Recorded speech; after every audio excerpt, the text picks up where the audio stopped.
Joining us now to review some of the headlines of today's newspapers from around the world is Arise News analyst Emmanuel Efeni. Good morning, Emmanuel. Good morning, Ruben. Good morning, Rufai. Good morning, Victoria. Why are you throwing me off balance? Because we drank that all morning, haven't you, Rufai? Good morning, Victoria Tundu MK Abiola. I have to get into the groove. Good morning, Mr. Fetty. Yes, Ruben, I don't agree with you that Peter Obi should not go to Egypt. What do you guys just been bashed.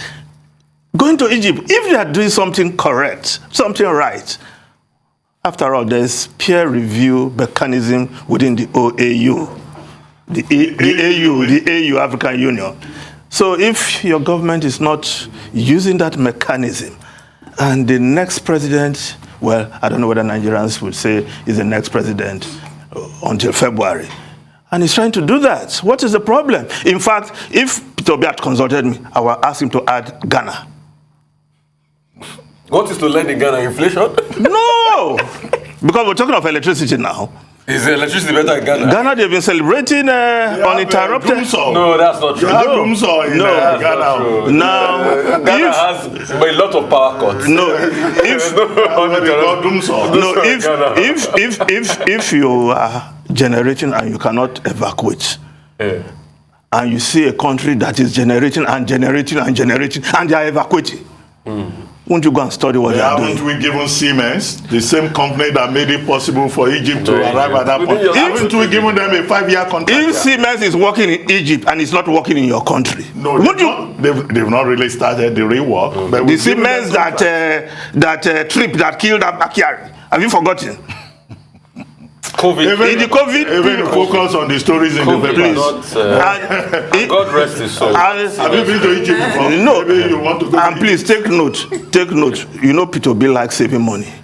He doesn't want to use government money to be doing an investigation on how this is done. So he's using his own money now. Instead of you to praise and congratulate him for using his own personal money to do this study, you're criticizing him. You can take this back. You're not going to bribe me with one of Well, let's start the review with this day, Nigeria's newspaper of record. Yes, the lead story, yes, on the window today because of the advertorial there. Presidency, no cabal influences Buhari's decision, says president refused to act as an autocrat at APC Convention. Yes, the presidency yesterday, this time speaking through Garba Shehu, senior special assistant to the president on media, saying that the president has been responsible for all decisions taken by his administration in the last 7 years. Of course, there's the need to put that in context by the presidency, because all the while, hearing of a 3-man gang or a 3-man cabal that runs the show in the presidency.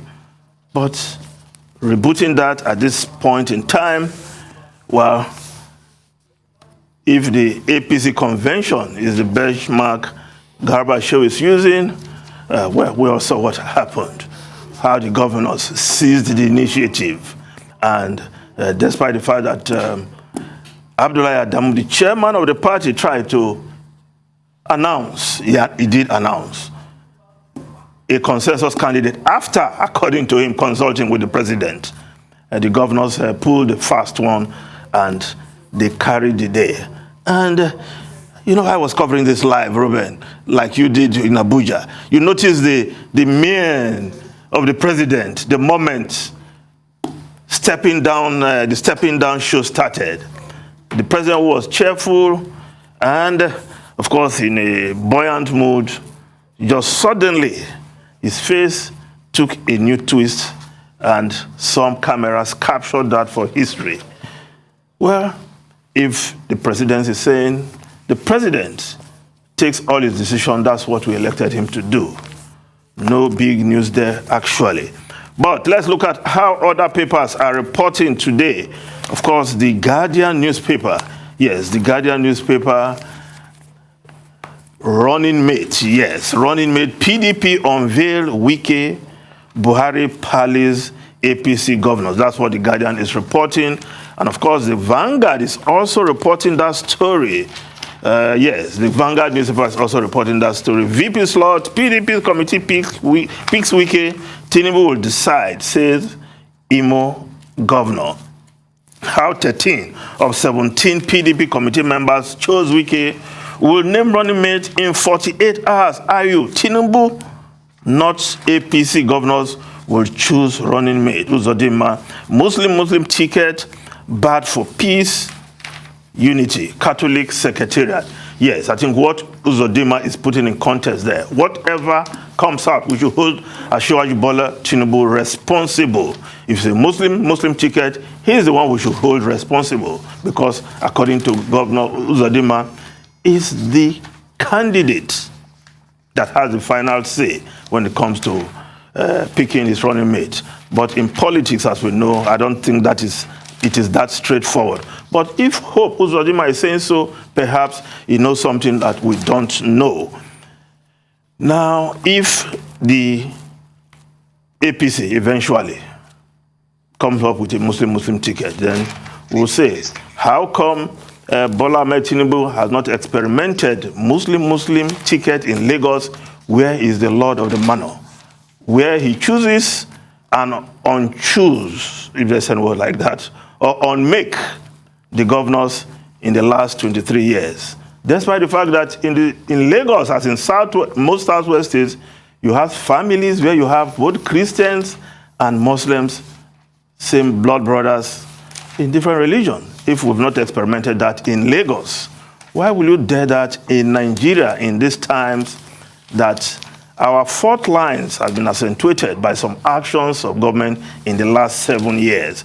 But if we just look at the foreign newspaper, I just pick one.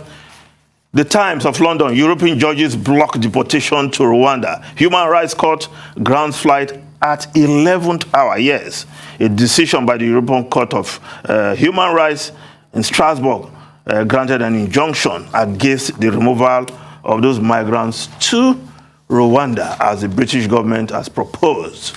Ruben Rufai and Victoria Tundu MK Abiola, over to you.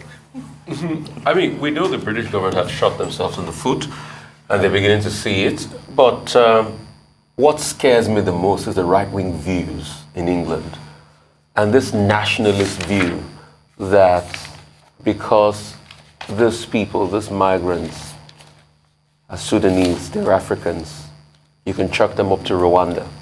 No, they have Iranians, they have Iraqis. They have Iranians, they have Iraqis, the Sudanese. Brown people Amongst them. You can chuck them off to Africa. But Ukrainians are very white, isn't it? Very white. Yeah, I mean, spotless white. Red carpet treatment. Red carpet. You can, families are even taking them in voluntarily. You get, and when you take them in, you get about £350. Yeah, for 6 months. Yeah, and the funny thing is that black families are even taking Ukrainians in now. I know some. I have heard of some Nigerian families in the UK that's a big business. The question is, how much Ukrainians can you take in? So it just goes to show the inequity in the world. These people don't look like us. I mean, you needed to hear some of the views being enunciated. The word racism in this. No, but it's racism. It is. You needed to hear they're beginning to see it. I think they're actually digging their heels in. Yeah, the Conservative Party. You need to hear the views of some people that you have some men come in and you cannot account for them. But the Ukrainians, when they come in, they're all good. They're racist. They're racist. And when we come and we celebrate these people. Well, first, 3 issues. One, the Rwandan farce, as some have described it. Just as the British government was trying to take people to Rwanda.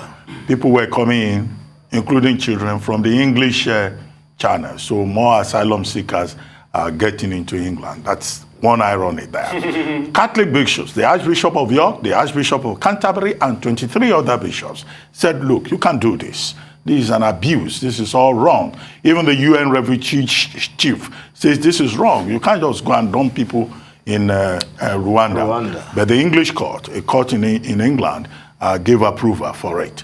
But now the European Court of Justice, sitting out of schedule, now says, no, they cannot go. The people were already on the tarmac when that ruling came from the European Court of Justice. So again, the conflict between the European Court of Justice and English courts, another fallout of Brexit, which is one of the issues with the bill overriding the Northern Ireland Protocol. The third log of it, which I think we need to pay attention to beyond racism, is that the Rwandan government sees this attempt to turn Rwanda into a dumping ground as a diplomatic success. Yes, it's a cash cow. Because they will make money from it. So it's not Rwanda enough. doesn't have the money. It's not enough to complain about racism. How about Rwanda too? Being a collaborative agent in the matter. But Rwanda doesn't So have for me, I think, because I was saying they're not seeing the error of their ways at all.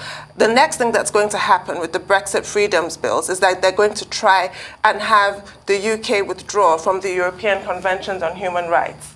That's going to be the next thing. Yeah. Now that a European court has overruled British courts, there's literally no apology here. If you read the statement from Home Secretary Priti Patel, they're quite adamant that this policy will happen. But for me, I'm not shocked. You know why I'm not shocked? Look at what they did to the Windrush people. Disgraceful. Yes. No, but that was better because at least Amber Rudd resigned. At least there was some kind of acknowledgement of their racism, and somebody lost her job. The Home Secretary at the time resigned. Look at what they did to the Windrush people. Where is Amber Rudd today? Yeah, she's back.